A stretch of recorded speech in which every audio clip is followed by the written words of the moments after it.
next time you meet me in Gate City. Oh, Cody Pope. I know Cody Pope. Our friend is Cody and we not having a good day. Smack dab in the middle of all that. That was beautifully said. And I love that you said when you have a microphone in hand. And we were able to do it. It's about just showing up.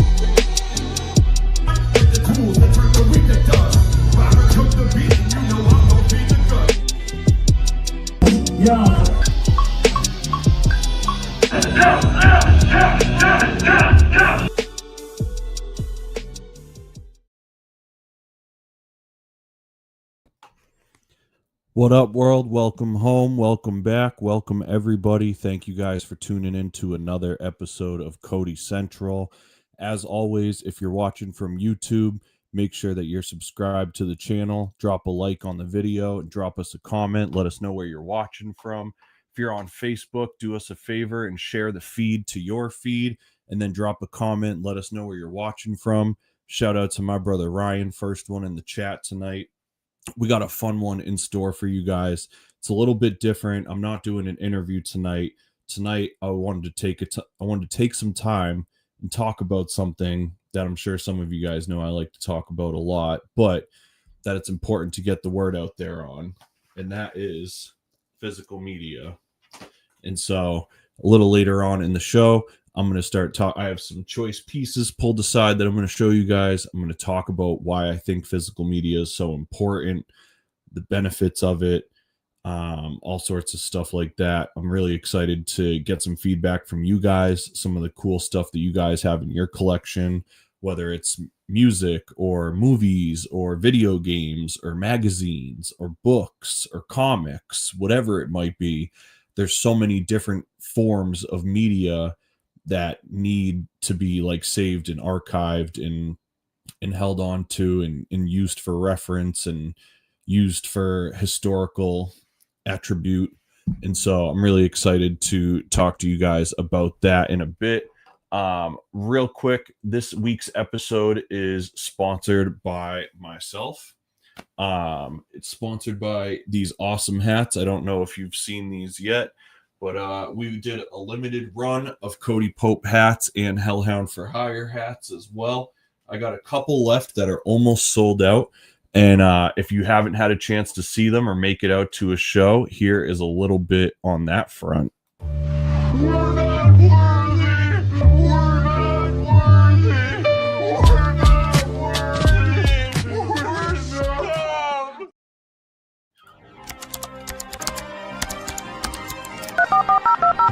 So the first thing you're going to do is go to hellhoundpublishing.com. Go to the menu, go find Cody Central, our show. Then you're going to scroll down and you're going to see a bunch of different donation options. Each one will have some really cool stuff that you get. Go to checkout, tell me what you want me to promote, cash out, simple as that.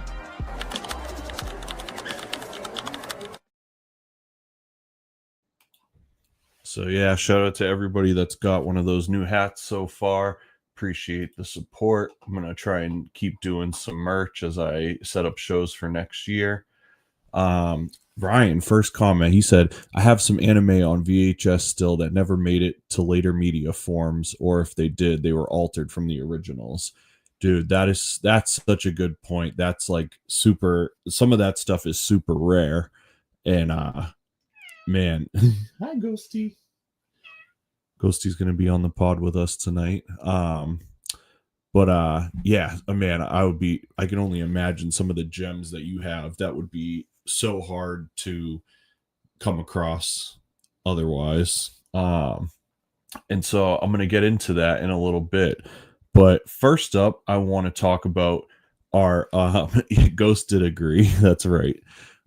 Music of the week this week. So I couldn't pick one project, but I'll explain why. So my music of the week are the releases, plural, from the one and only Jay Electronica. The prolific, mysterious, and truly out of this world MC, Jay Electronica, surprised the global hip hop community this week by dropping 3 unannounced projects. It started with a written testimony, Leaflets, which featured 7 tracks with production from the likes of Evidence and more. Then came right after that the long-awaited Act 2, Patents of Nobility. This is a full-length album that fans of Jay Elec had been clamoring for well over a decade. And then just when we thought the run was done, he dropped a written testimony, Mars the Inhabited Planet, which is another 8-song EP filled with deeply thought-provoking content and a sonicascape to really lock you in. So if you are new to Jay Electronica, if you've never heard of him, or if you've heard the urban legends through the years and need to dive in, this is a great week to be a Jay Electronica fan. So make sure you check out those projects. They're available everywhere. They were distributed through Rock Nation, so you can find them on wherever you listen to music. That's Jay Electronica. And hi to Megan. Shout out to Megan up in the chat. Shout out to everybody that's in here. Appreciate you guys tuning in. Before we go into movie of the week real quick, I just want to drop this new video that we premiered last week. I got a bunch of cool stuff coming up, so if you want to help support, you can do all of that right at cody-pope.com. Then I stopped too late. How could I be so selfish? Do this lost on in the state, take inventory of dead ends. And miss whom I care, memories of my dead friends.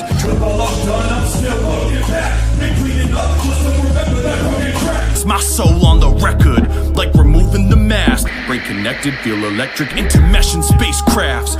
I was cooking and building the system. It took a minute to win it, but now we built to kill them. Then I opened up and I looked again, saw the sound like it's the base of my friends.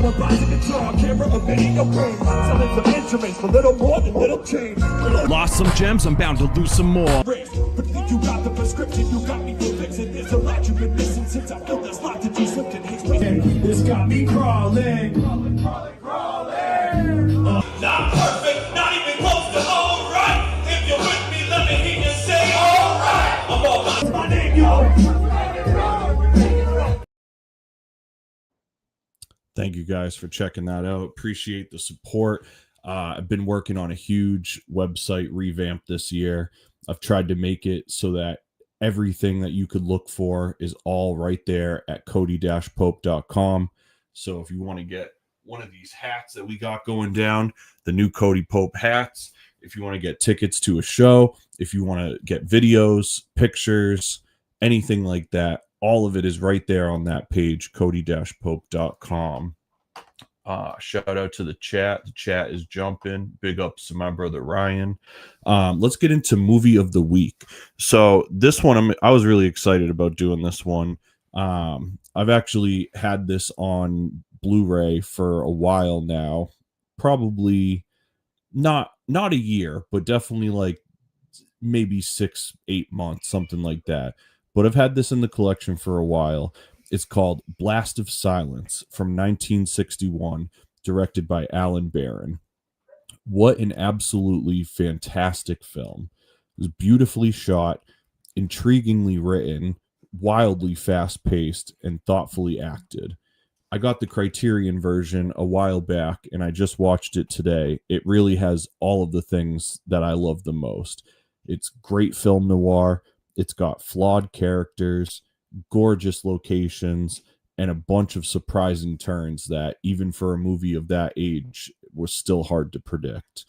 The restoration on the Blu-ray is surreal in how good it looks. Some of the shots are just breathtaking. I will definitely be watching this over and over again. It clocks in at like 77 minutes, so it's super fast paced. And without giving away too much, it takes place around Christmas, which I love Christmas anyways, but perfect excuse to add it to my holiday movie marathon list, which we will get into later this year. So if you have any interest in checking that out, that is called Blast of Silence by director Alan Barron, and you can find that on Blu-ray and DVD through the Criterion Collection, and you could probably stream it on the Criterion channel as well. I'm going to be uploading a lot more movie reviews and stuff over the next couple months as I have a little more downtime after these shows. So if you're really into the movie side of stuff and you want to get more in depth and talk back and forth and see reviews and all of that kind of stuff, I encourage you to check me out on Letterboxd. And here's a little about that real quick.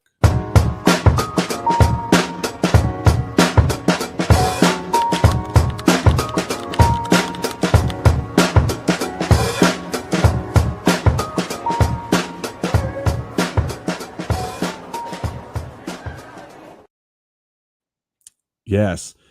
Shout out to my brother in the comments. He said, great DIY filmmaking. Absolutely.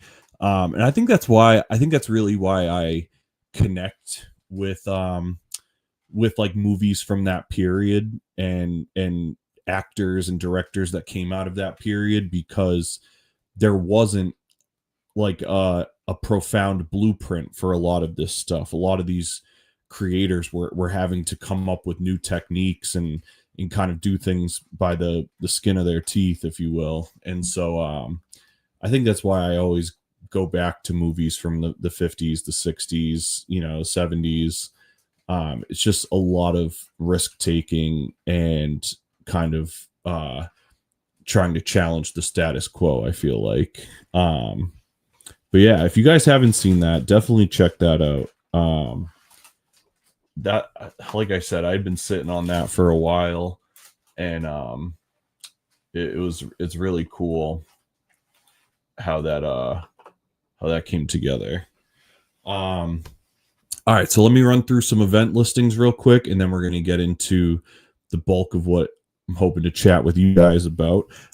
As always, I'm going to run through some event listings, but first, as some of you guys may know, and as you'll see when we go through the event listings, this Saturday, I have a show with my new live band. It's called Cody Pope and the Keyholders. We're going to be doing an unplugged show. So if you're not familiar with that, that basically means we're doing an acoustic-based show.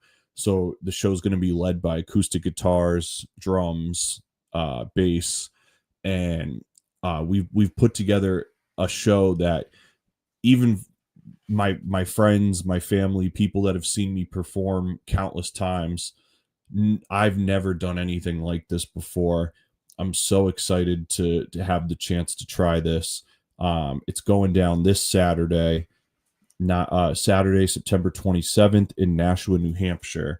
And the reason I'm saying that is because what we're going to do is I'm going to put a question up right here, and the first person to comment the correct answer in the question will get 2 free tickets to the show this Saturday. That's going to be in Nashua, New Hampshire. It's at the Spot. It's all ages. Anybody can come.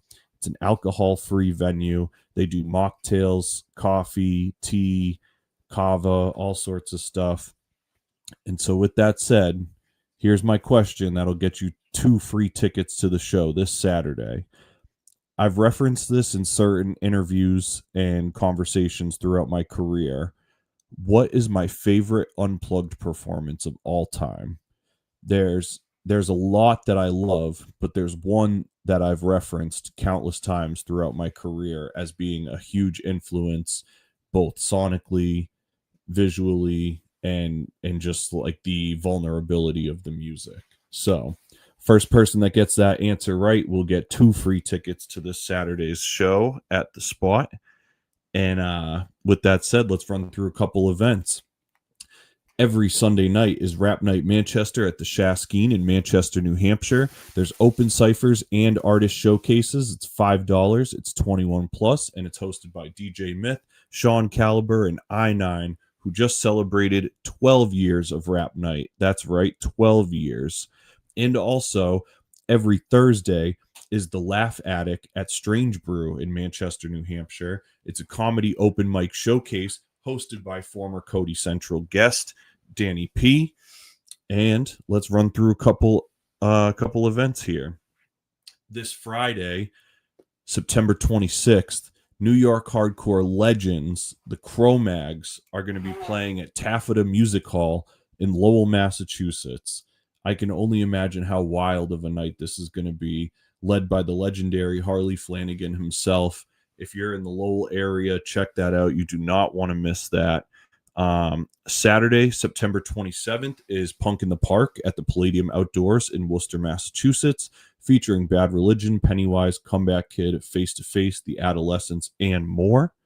And this Saturday's show is the acoustic show that I was talking about. And here's a little bit about that before I go into the rest of these events.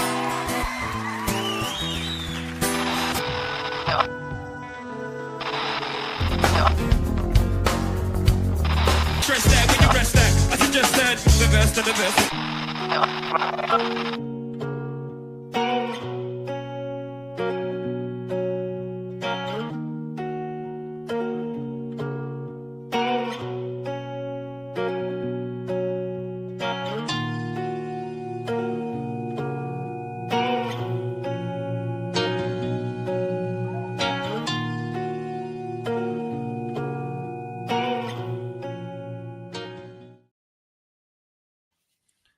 Thank you. I'm so excited about that. Hope to see you guys there. Continuing on with our events, Saturday, October 4th is the Life of Agony 30-year anniversary show at Wally's at Hampton Beach with Josta opening up. That's Jamie Josta from Hatebreed's solo band. Saturday, October 11th, the artist Graves will be at The Spot in Nashua, New Hampshire.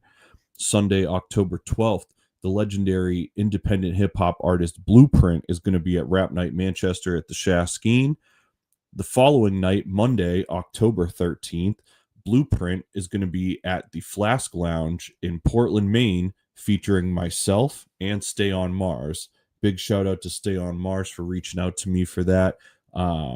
Years back, actually it was 10 years ago now, Blueprint sent me some beats and I put together an EP called Extraordinary Phenomena. And so it's really cool to all these years later be linking back up with him and have the chance to maybe play some of those songs at this show. So if you're in the Portland area, make sure you come check us out. Wednesday, October 15th, Griselda's own Benny the Butcher is going to be at Big Night Live in Boston, Massachusetts. That same night, Modest Mouse, the 90s emo and indie rock giants, are going to be at MGM Music Hall in Fenway Park, Boston. Saturday, October 18th is Al Baril Day at Roadrunner in Boston, Massachusetts. Rest in peace, Al Baril. Band announcements will be coming soon. Follow at SSD Control Official for continuing updates. The weekend of Saturday, October 18th and Sunday, October 19th is the 6th annual Punktoberfest. That's going down at Thirsty First in Lowell, Massachusetts. Thursday, November 6th, the late 70s punk icons GBH are going to make their way to Allston, Massachusetts for a memorable night at Brighton Music Hall. Friday, November 11th, if you watched our episode last week, Massachusetts thrash stalwarts Drive-By Bukkake are celebrating 20 years of exploding in people's faces and ears with a stacked anniversary show at Taffeta Music Hall in Lowell alongside The Summoned, Chained to the Dead, Billy, and Graviton. Tickets are still available for that, so make sure you check that out and make sure you watch our episode last week with my dear friend Jane, who has been playing guitar for Drive-By for 20 years now. Sunday, November 9th, award-winning 90s R&B sensation Macy Gray celebrates the 25th anniversary of her album On How Life Is with a full album performance at the Nashua Center for the Arts right here in Nashua, New Hampshire. Saturday, November 15th, 90s post-punk stalwarts Hot Water Music will be doing a special performance at Wally's at Hampton Beach. Sunday, November 16th, Greg Ginn, the oft-controversial guitarist and songwriter for legendary punk icons Black Flag, returns with a new iteration of the band featuring its youngest lineup of musicians to date. That show is going to be at Taffeta Music Hall. Tuesday, November 18th, vocal and songwriting neo-soul R&B icon Erykah Badu celebrates 25 years of her landmark album Mama's Gun with a one-of-a-kind performance at the MGM Music Hall at Fenway Park in Boston. Saturday, December 6th, the 30th anniversary of two of hip-hop's most influential and iconic acts, Raekwon of Wu-Tang Clan and Mobb Deep, will be doing a celebration tour that stops at the House of Blues in Boston. Also that day, celebrating the 70th birthday of New York hardcore legend Vinny Stigma, Agnostic Front are going to be putting on a show at the Irving Plaza in New York City. And also that night, 90s alternative rock band Jimmy's Chicken Shack, known for their song High, are going to be making their way to Taffeta Music Hall in Lowell as well. Friday, December 12th, staunchly hilarious, facetious, self-deprecating, intelligent stand-up comedian Jeffrey Osmus returns to New England for a night at Laugh Boston. Saturday, December 13th, the crazy yearly festival, formerly the Every Time I Die holiday show, now known as Blissmas, featuring Glassjaw, Saves the Day, Terror, Onyx, Haywire, Better Lovers, and more, is going down at the Buffalo River Works. And I'm ecstatic to announce the return of Hellhound for the holidays on Saturday, December 13th. We have a stacked lineup of musicians, great vendors, holiday photo booths, and this year we're implementing a toy drive. We're going to be collecting toys and gifts with admission that are going to be donated to local kids and families in need. As always, if you have a show, event, pop-up, anything like that that you want to plug, shoot me an email at codycentralshow@gmail.com, and I will be happy to check it out and make something happen. Now, let's get into what I wanted to talk about with you guys tonight. I wanted to do something a little different tonight because, as you can tell, I'm in a different space than I usually am. And as you can tell, I haven't been super consistent the last couple weeks. I had some things fall through and life stuff happening. So I wanted to get back on my rhythm and be consistent. And so I'm going to break up some of the interviews and try and do these episodes with you guys one-on-one where we like talk about a specific thing. And anybody that knows me knows I'm a tremendous advocate for physical media. And so I thought tonight would be a perfect night to show off some of my collection to you guys, talk about why I think physical media is so important. I hope you guys will jump in the comments and let me know some of your like prized pieces and some of the things that you care about the most. And let's go back and forth about physical media. I see the comments popping off. Let's see what's going on. Shout out my brother Ryan. Appreciate you being here. Appreciate everybody here. And so I tried to pick some stuff from different mediums because I didn't want it to just be all music or all movies or whatever, because I really do think that there's an importance in archiving the things that matter most to you. And it could be comic books, it could be video games, it could be music on vinyl, music on cassette, music on CDs, it could be VHS tapes, it could be Blu-rays, it could be a certain artist or a certain director, whatever it is. One of the most important things that I can share with you as an artist and as somebody who cares deeply about art in general is that the things that you love sometimes will disappear. It may be because of a licensing thing, it may be because of the artist losing or removing it or whatever. It may be any number of things. And in my lifetime, I've seen movies and TV shows disappear that I can't watch anymore, or albums that, believe it or not, are not available on streaming, are not on any platform because the band or the artist broke up or whatever before the era of streaming came along, and so those rights are either tied up or just non-existent. There's so many reasons why it's important to collect physical media, and I understand, especially nowadays, a lot of us live in apartments or small domiciles, and so it's not always practical to have a huge collection of stuff. And so I don't always tell you to have a massive collection, but collect the things that matter the most to you. Whatever that is, make sure that you don't ever lose access to those things. That is one of the things I encourage the most. And I'll use some of my examples to talk about that. You'll notice, oh, thank you so much, Nick. Oh, she got her headphones in anyways. I was just saying thank you. She made me some dinner here. So you'll notice tonight I wore my Kevin Smith hat.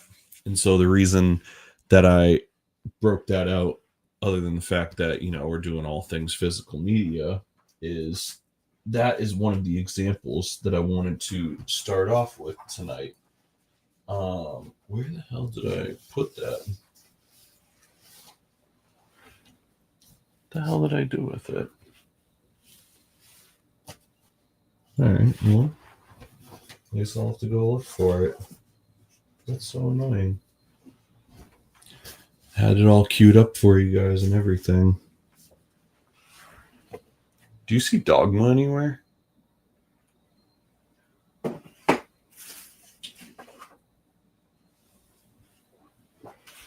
I pulled it out and I must have put it down somewhere like an idiot. But so I have a version of Dogma to show you. Hopefully you guys have seen that. But one of the reasons why I wanted to bring up Dogma in particular is because, as you guys may know, I'm a huge Kevin Smith fan. I've been a huge fan of the View Askewniverse for a long time. I've gone to different events and things of that nature. Thank you so much. Oh, weird. The other one wasn't around. Oh, that's just the first one I saw.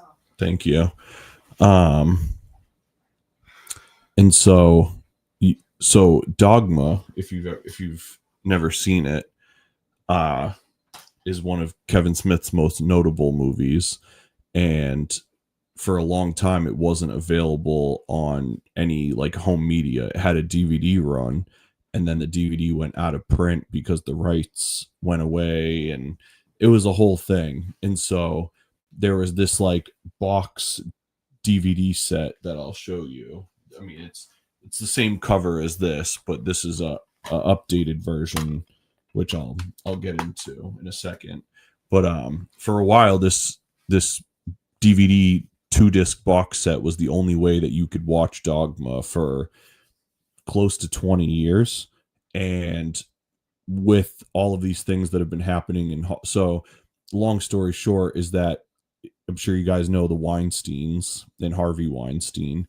Well, they owned Miramax, and Miramax was the company that owned the rights to Dogma. And Miramax refused to sell the rights for a number of years. And with everything that's happened, that has now been made available to them.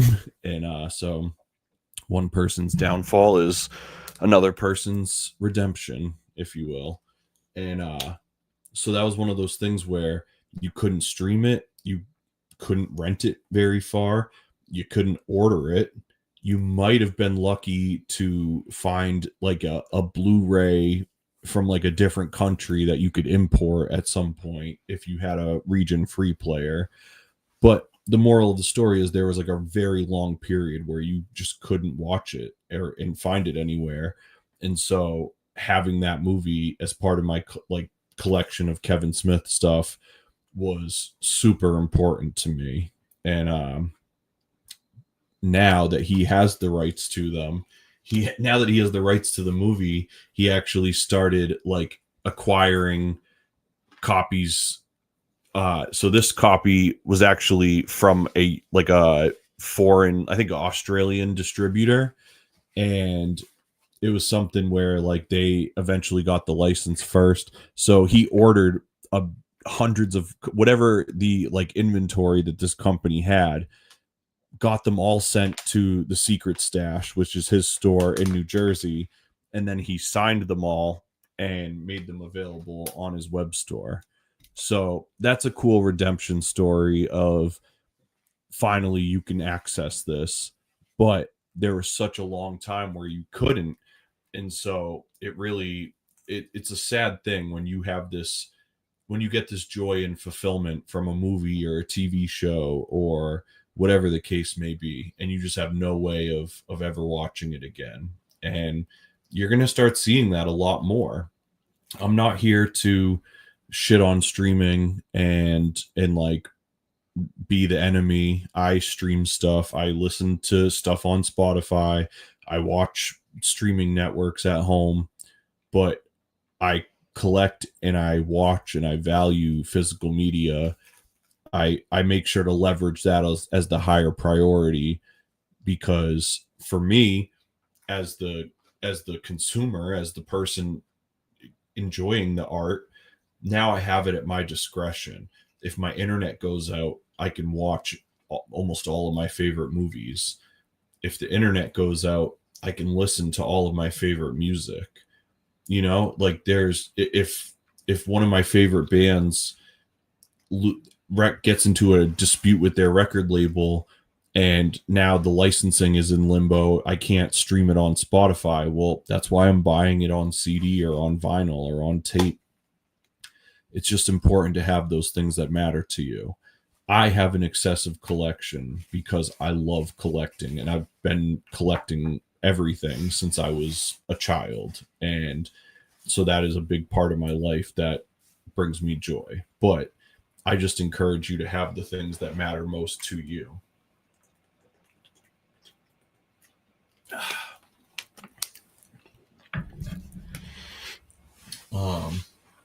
So some things, going back to the whole the not streaming thing, right? So let me know in the comments if there's anything that you guys love and have no access to stream. If there's a show or a movie or something like that that you loved growing up and you have no idea where you can watch it now. One show for me that has turned into that is Tales from the Crypt.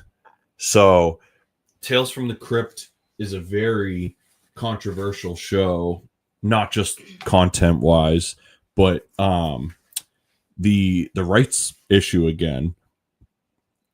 Tales from the Crypt is originally a comic book which derives stories from different comic books. And so the Tales from the Crypt stories were licensed to HBO, and that's how they did the show. When the show came to an end, HBO only owned the rights to the Crypt Keeper. So the character that you would see, you know, at the top of all the episodes, they owned the right to that guy or that character, but they didn't have the rights to the stories. And so if you go on HBO Max, you won't find, I don't even know if you'll find Tales from the Crypt, like the show in general, but if you do find it somewhere, you likely won't find it in its completion, because there's so many issues with episodes that either borrow from or are derived from a story or use a celebrity's likeness. There's a great episode. I wonder if I can figure out fast what season it's from. But there's an episode in one season where they actually use Humphrey Bogart's likeness throughout the episode. And so it's like, you can imagine what kind of legal limbo that would require nowadays. Beavis, oh my God, this is such a great one. I got to throw this up on the screen. Thank you for posting that. Beavis and Butthead episodes with the music videos. There was someone a bit ago selling a full DVD Blu-ray. Wow, that would be surreal to have that. So yeah, so anybody that grew up in the time that we grew up in that loves Beavis and Butthead will remember how they interstitched all the music videos and would do the commentary on them. Well, same thing. The show was on MTV, so MTV had the rights to air those videos, but eventually they lost those rights when they weren't playing those videos anymore. Man, I'm so glad you threw that out there. That's a great one. So yeah, Tales from the Crypt. So the reason I have all these, so you can actually buy a complete box set. there you can just order a single box set that has the entire show on DVD and Blu-ray now. However, that wasn't available a long time ago in a galaxy far away. And so back in yonder, when there used to be 24-hour Walmarts and things of that nature, Walmart of all places carried these individually, and that was the only place I had ever seen them. So I would literally go back like once a week, and I collected all of them until I had them. And I've had these same DVDs now because I got them when they were on the shelf. So it's like, let me see what year this was, because it's definitely been a long ass time. 2005. So I've had these DVDs for probably close to 20 years. I've probably had my copies a little, not quite as long as that, but nevertheless, like for nearly 2 decades, the only way you were going to watch Tales from the Crypt was by finding it on DVD, which is insane because these are cultural landmarks of a generation and of a certain time period. I'm going to steer away from just the like out of print collector's stuff because I want to also dive into the care of the things that you love. Oh, what was that, Ghosty? She was just saying that she loves this next movie that I'm about to show you guys.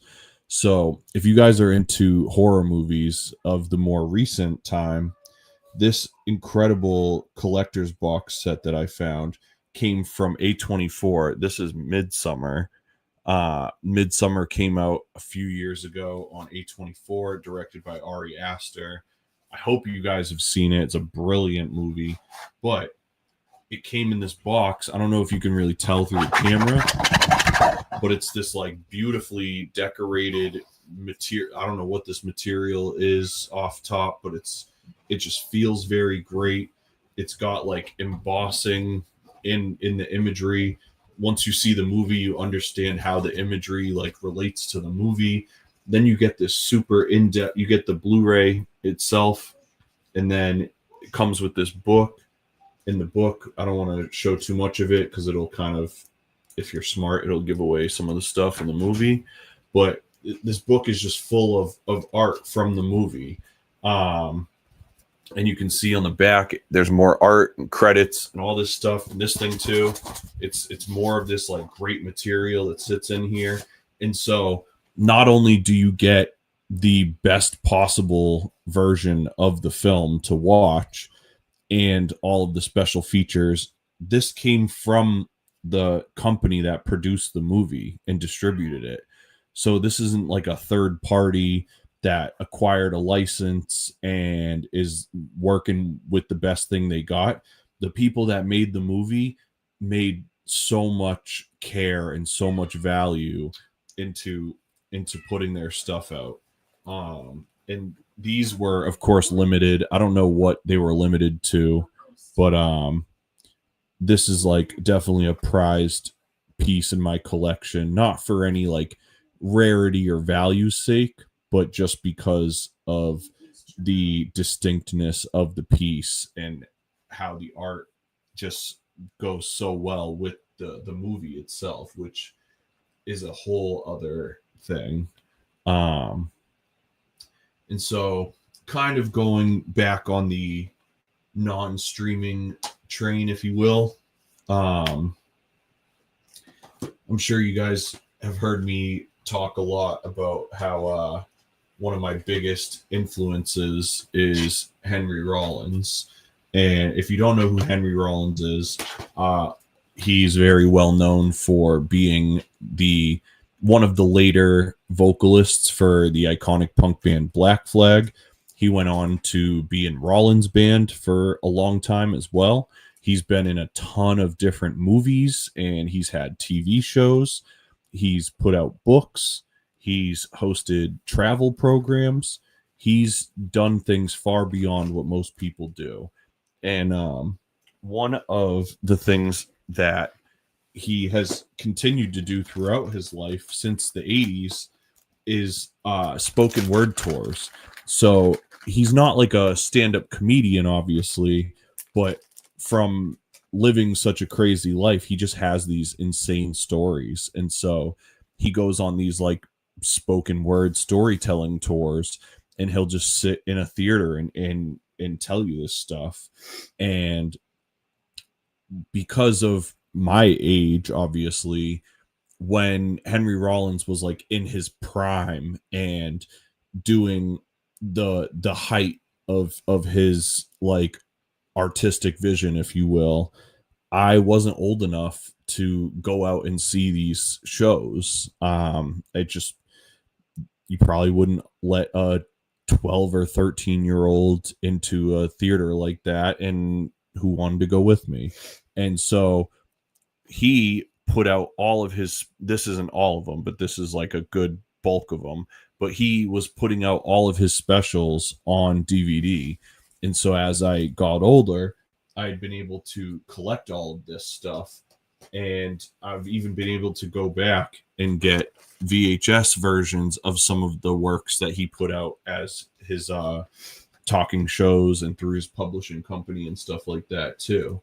And anybody that obviously follows me and follows Hellhound Publishing, you probably have heard the story before, but Henry Rollins he started a company a long time ago called 21361 Publishing, which is his birthday. And he put out Rollins band music. He put out music for other artists. He put out books. He put out books for other authors other than him, including like Hubert Selby Jr., who's most known for Requiem for a Dream. He's like worked with a ton of Nick Cave, ton of brilliant writers. And then he got involved in other stuff as well, and was using the 213 publishing house to kind of umbrella all of that. And so that was one of the big inspirations for me to start Hellhound Publishing, was that I wanted to create a space where I could do my music, I could do podcasts, I could do books. Maybe I could make them, maybe I could get into movies somehow, you know, like anything that I could do, I could house it within this Hellhound universe that I've created and that you guys have continued to support me on for the last few years now. Man, Ryan said I have the complete Highlander series on VHS as well. That is crazy. I wish, oh man, you'll have to send me a picture of that, because I can only imagine how cool that box set looks.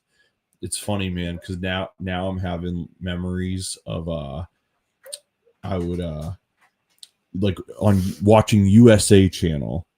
Highlander would always be on the USA Channel on like Saturday afternoons. Well, Ghosty's got a visitor. She's going off. Must be her boyfriend here or something. But yeah, it spells out the show name. That's sick. Damn. USA, exactly. USA Channel. They had it was always it was Highlander, Hercules, and Xena all the time. It was so good. Let me pull one more movie TV related thing. So going back to HBO, another gem of theirs when I was younger was the Spawn animated series. And this was another show that kind of ended up in licensing limbo for a period of time and didn't really have a place that you could stream it. And so having it on DVD was the only way that you could have it. And so I have the like original DVD boxes, and the reason I didn't pull them out is because eventually, once the licensing issues got worked out, they put out this steel book with all of them in here. And as a collector, to have all the 3 seasons and all this bonus material, this was the 10th anniversary of the show. So this came out like 10 years after the show premiered. I wish it was a little brighter in here, but you've got some like beautiful artwork all the way around. This like solid steelbook case looks great on the shelf. It feels great, and it actually does a really good job of keeping the discs safe as well. That is definitely like one of my prized possessions. Once again, it's like some of this stuff that's like valuable to me may not always be market valuable. Some of it is, of course, because I'm savvy, but a lot of the stuff that I love is just for me. Great example of that, going back to the Kevin Smith thing. So Kevin Smith is known for his comedy movies. He's known for Clerks, Chasing Amy, Jay and Silent Bob, things like that. But he eventually took a chance and started doing more horror themed movies. And in my opinion, one of the best movies that he ever has done was this movie Red State. I don't know if any of you guys have seen this, but Red State is basically Kevin Smith's fictional take on the Westboro Baptist Church and all of their like crazy hate mongering, and so he just made a horror movie that kind of veered from that. And needless to say, it was hyper controversial, and so it didn't get a very large theater run, and it didn't get a massive DVD run, and eventually it just went out of print for, once again, years and years and years. And it was just recently, when he was getting these Dogma DVDs, that he was also able to acquire Red State DVDs. And so this had been one of my favorite movies for a long time, and yet I wasn't able to watch it at my own convenience up until just this past year. And if you haven't watched this, by the way, if you can find somewhere to watch it and you like horror movies, Red State is unbelievable. Ooh, okay. Let me check this out real quick. Ryan said, Pope, I have a short anime series on DVD that I would love for you to watch. If you watch it on any other media, you miss out on a special series long feature. Ooh, count me in. You know I'm all about that. It's funny, you'll appreciate this too, is in the spirit of sharing anime box sets with people, I recently I'm sure a lot of you guys in the chat know my good friend Danny Dimes, the photographer and good friend of mine. A lot of people are starting to figure out how Hellhound lore relates to Samurai Champloo. And so I loaned Danny my complete series of Samurai Champloo, and he's watched it all the way through, and he started figuring out like, oh, this is Hellhound for Hire, okay, oh, this is okay, cool, and he can see where a lot of my inspiration comes from now. So I love that we're getting back into the spirit of sharing movies and sharing anime and stuff like that. Red State was my first Blu-ray before I had a player. Damn, that's wild. I don't even mine is just a DVD copy from friggin' Australia or something like that. I've still have yet to find a Blu-ray of it like out in the wild. I hope you still have that. What a gem. Your first Blu-ray. That's so cool. Let me divert a little bit here because I don't. Oh, dude, I'm so dumb. It was under the box set. This is what I was trying to show you guys before. Dogma originally came in this big ass box set with these awesome disc animations, and it was literally snapped open like that.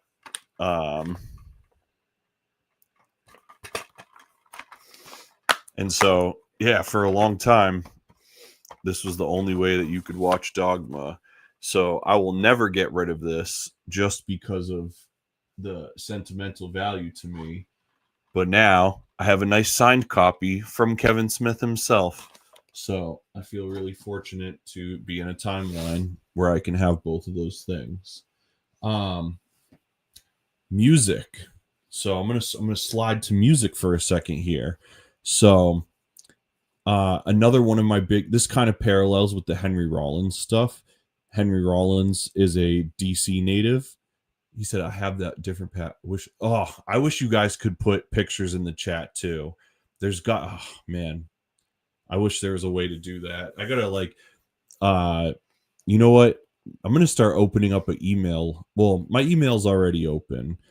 So when we start doing these chat shows like this, I'm gonna figure out a way to pull up my email and you guys can email pictures and I'll put them in the show. Because I would love to see the different stuff that you guys have going on too. Especially, I know my last two friends here got fucking incredible gems in their collection. So going to along the Henry Rollins being a DC artist, one of the biggest influences or inspirations and like one of my like musical icons, if you will, is Discord Records, which Discord is an independent label started by Ian MacKaye, who is the singer of Minor Threat, as well as a guitarist and vocalist for Fugazi, who Fugazi is the best band to ever make music, if you needed to know. That back in the 80s, Ian started this record label called Discord Records, and they would only put out DC area artists because that's where they were from. And so the label put out all the Minor Threat stuff, all of the Fugazi stuff, all of Q and Not You, so many incredibly influential records. And their catalog has gotten so big that, once again, somebody like me, it was impossible for me to like collect all of that music and hear it. And because of the age of it, a lot of it isn't or wasn't streaming. Now I think they've made more of it available, but once again, for a long time, when iTunes and eventually like Spotify and all this stuff came around, a ton of this stuff wasn't available to listen to. Just a couple years back, Discord put together this limited box set that was called The First 6 Records. And as you can see, it's literally this big box.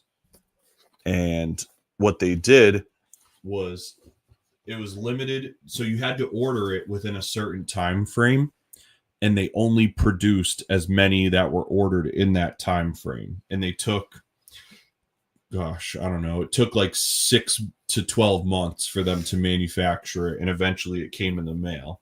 But you got this book so this is the Discord house, which is where they ran the record label out of.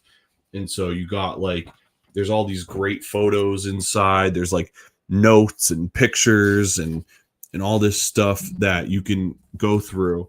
And then you literally get each of the first 6 records comes as a 7-inch with the original artwork.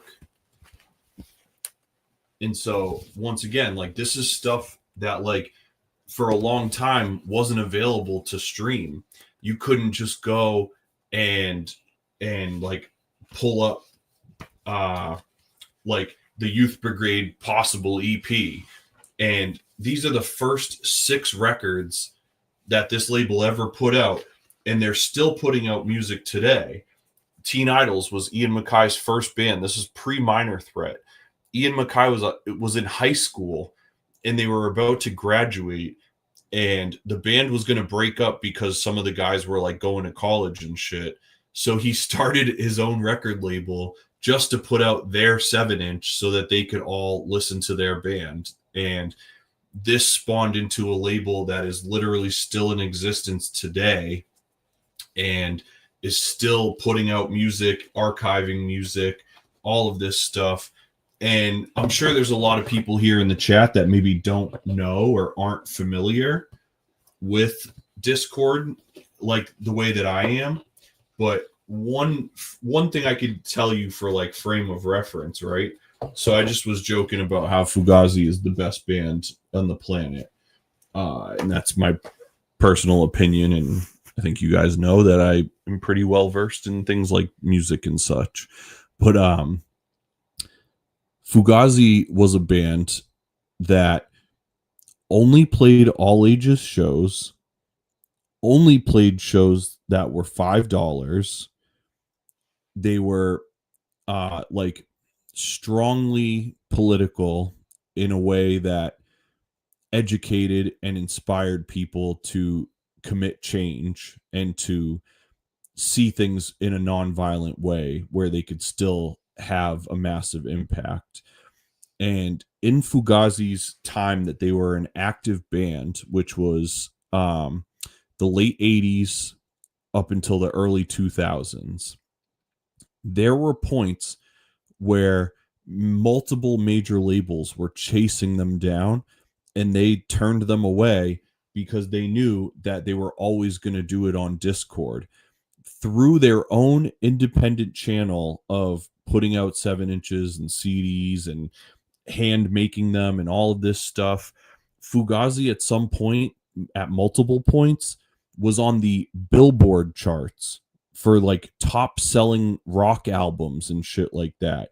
They were selling hundreds and 200,000s of copies of some of these records, which even nowadays is no, your top selling artist on Billboard doesn't typically sell 200,000 copies.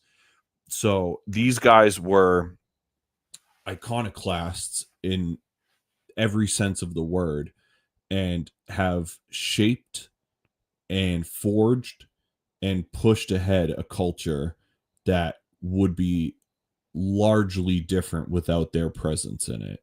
And so, much like I said, Henry Rollins Publishing Company was a huge influence on me, Discord was also an immense influence on me. And these kind of movements that are independent movements where it's like we're not waiting on the industry or the corporate successors to give us the green light to go. We're kicking in doors and making shit happen, and we're doing things that you're traditionally told no, you can't do. That's what makes physical media so important, right? One of the things I talk about with my friends and my social circle and whatnot is this interview that Matt Damon did. I wish I had it queued up here, but somebody, like a reporter, gets Matt Damon on the red carpet and they ask him, they're like, why? They're like, why? I think it was in 2024 or sometime either during or post pandemic. I think it was post pandemic because it's a red carpet thing and they're not wearing masks. But the reporter asks him, why is every movie in the top grossing movies this year either a franchise IP that already existed, a sequel, or a reboot? And he had an answer right away. And his answer was the DVD. And he went on to explain that movie companies or movie distributors and production companies basically could afford to gamble on stories, on risk-taking movies, on new ideas, because what would happen is the movie would go to the theater. It would see, 1,000 to 3,000 theaters. When that run was done, 6 months later, they essentially had a second release day when the VHS or when the DVD or when the Blu-ray comes out. And so having that second window of opportunity to sell the movie in a different capacity allowed them to take risks where it wasn't this, if we put a movie in theater, it needs to make all its money back in opening weekend, or we're a failure and our theater is going to shut down, or our company's going to, it's like these Marvel movies. I'm not trying to like generalize, but the Marvel movies have unfortunately set a really bad precedent in Hollywood in terms of like, well, we got to spend, $600 million on this movie, and opening weekend it needs to make $800 million just for it to not be a failure. Like, this stuff is unreal. in our lifetimes, a lot of us, maybe if you're like older than 30, there were movies that were made on like shoestring budgets, and even in Hollywood terms, right? Like shoestring to us is one thing, but like some of the most like popular and like highest praised movies of all time were made for less than $10 million. But yet for some reason movies nowadays primarily have to be 50, $100 million. Like it just seems unreasonable. And then you're trying to make all of that back in like 45 days or less. It just seems crazy. And so it's like, yeah, no wonder we're going to keep getting Beetlejuice 2 and Trolls 2 and Jurassic Park 11 teen and whatever other unoriginal shit we're going to keep getting. And I'm not like trying to shit on all of that stuff, because it's like we went and saw Beetlejuice. It was fun. Like I'm not like trying to be, but I just think that there's incredible talent and incredible bodies of work that are going overlooked purely on the fact that somebody doesn't want to take a risk on them financially. And the way that we change that is by supporting the things that matter. When you buy the CD or the vinyl or the cassette of your favorite musician, even if it's somebody on a big label or whatever the case is, here we go. Prime example right here. Thank you. Joker 1 cost $55 million. One of the most highly praised movies of time, right? One of the most highly received, award-winning, profoundly changing movies ever made. Was a movie that people will talk about for decades and decades to come. Was made for $55 million. And then they follow it up with essentially what most people deem the biggest waste and piece of crap possible, with $190 million budget. And if you look in critically, it did horrible. I personally, as somebody who loves the Batman franchise and adores all things Batman and Gotham, I have yet to bring myself to watch Joker 2. That's how scared of it I've been, because of how much bad word of mouth got around and how much nothing that they put out there for it made it seem attractive to watch in the first place. My boy Ben made a good point here. He said, it's true though, everything nowadays is overplayed and strung out. Oh, here we go. Right? Worldwide grosses. Joker 1 grossed over $1 billion. Over $1 billion on a $55 million budget. It made multiples back of its budget. And then all of a sudden they do a $190 million movie and it can barely crack $208 million. Which these sound like huge figures, but a lot of times, as I'm sure my friend knows, what you don't always get is that doesn't include a marketing budget. That doesn't include certain like contractual issues that studios had to pay out. That doesn't include the split, like was there like a lead actor who acquired points on the movie, and so your movie grossed $1 billion, but how much of that goes to Scarlett Johansson or whatever the case is. So there's just so many variables to think about that is bad. And then you get people like the Safdie brothers. The Safdie brothers were making movies for chump change, and just now people are going back and looking and seeing how brilliant some of these bodies of work are, as they're already ascending into great, things like Uncut Gems, and now you've got Benny Safdie just did the Mark Kerr movie.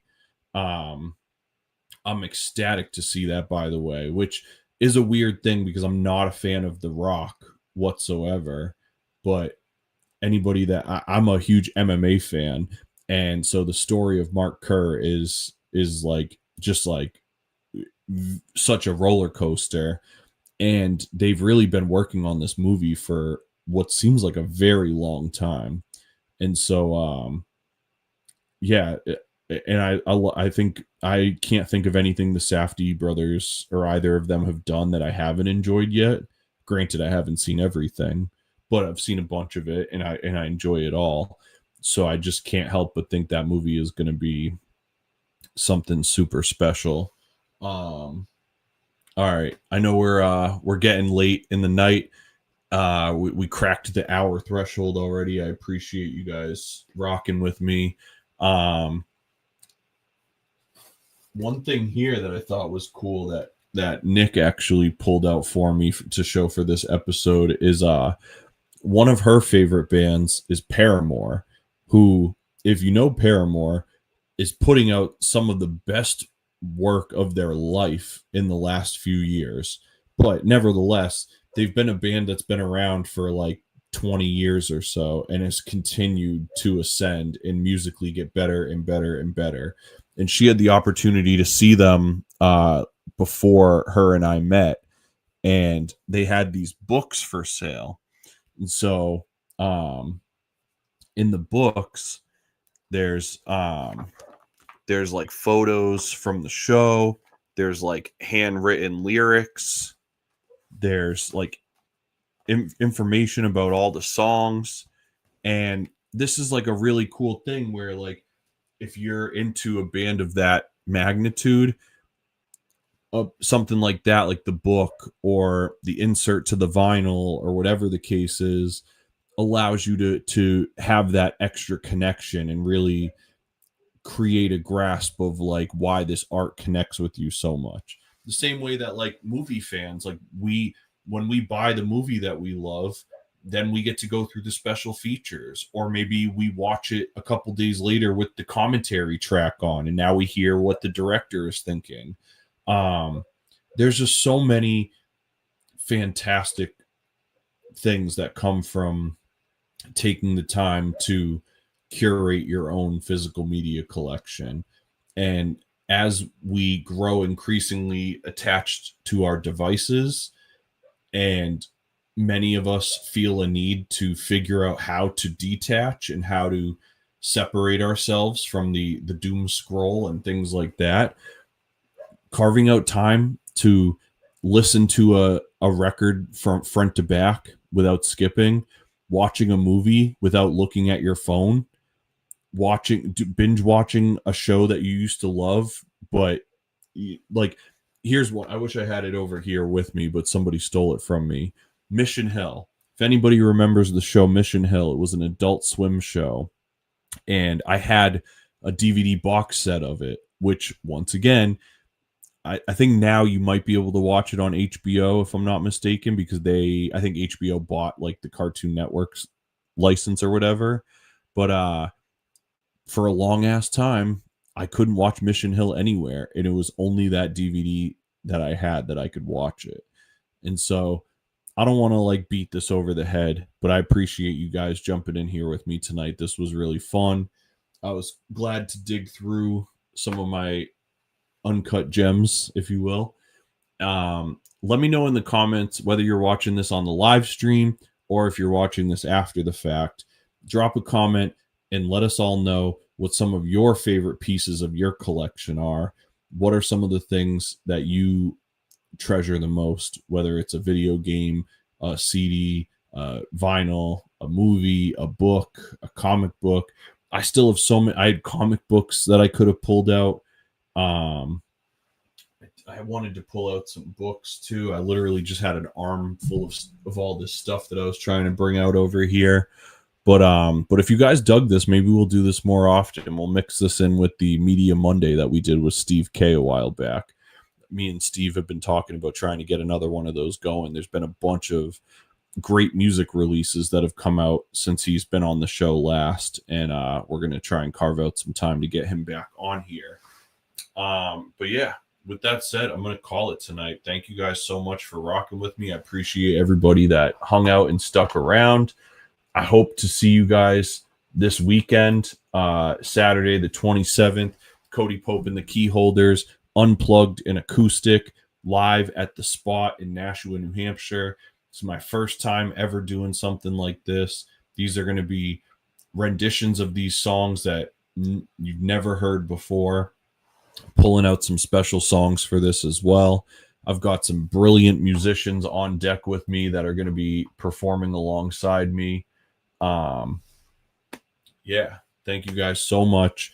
Website revamp is up. Please go head over to www.cody-pope.com. Everything is over there. We've got a couple of the Cody Pope hats left. I'm shipping these out this week. Shout out to everybody that's ordered one so far, and I appreciate your patience on me getting to the post office. We got the Cody Pope ones, and we got the Hellhound for Hire ones too. They're a little bit of a different cut. This one is a little sits a little tighter on your cap, if you will, as where the this one is a little more traditional of a trucker hat style. So it has like the bigger headpiece right there. So whatever style you're into, we've got something for you. I got a ton of new music coming. I'm sitting on easily 4 to 6 projects right now. Some of them are EPs with like 4 songs. Some of them are full lengths with more like 10 to 15 songs. I have a ton of music coming soon. Ton of stuff happening. Cody-pope.com is the world. Thank you guys so much for the support. I really hope to see you guys this Saturday, September 27th at the Spot. Cody-pope.com for your tickets. I love you guys, and I'll see you next week. Preach.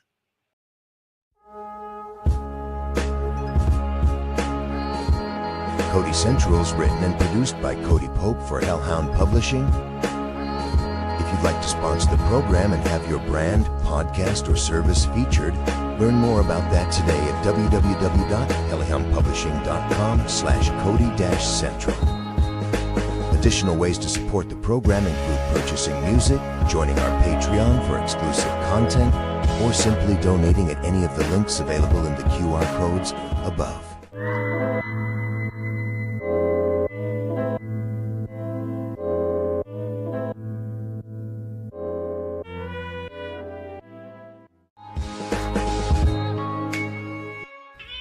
I certainly feel sorry for you.